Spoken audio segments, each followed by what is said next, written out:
Meanwhile, as Congress returns to Washington for the start of the fall session, a number of issues are on the table. Funding for the border wall and international trade agreements are expected to come up. Conroy Delouche sat down with Congressman Andy Barr about a variety of issues facing Kentucky and what measures he would support when it comes to gun laws. There's an active shooter. In the past 5 weeks, mass shootings have taken dozens of lives and terrorized communities, from Odessa and El Paso in Texas to Dayton, Ohio.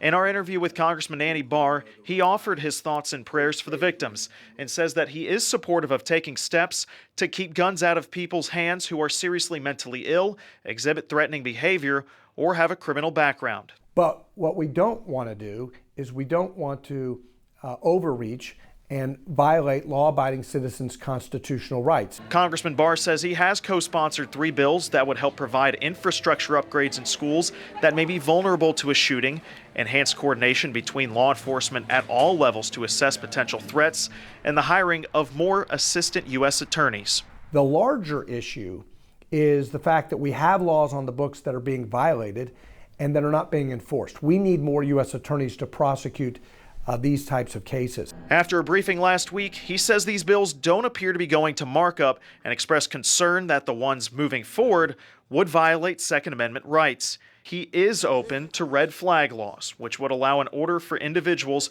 to go to court to remove a gun from someone who is a potential danger, but he does want to see due process protected. The Democrat-controlled House has already passed several gun control bills, but those were not brought up in the Republican-controlled Senate.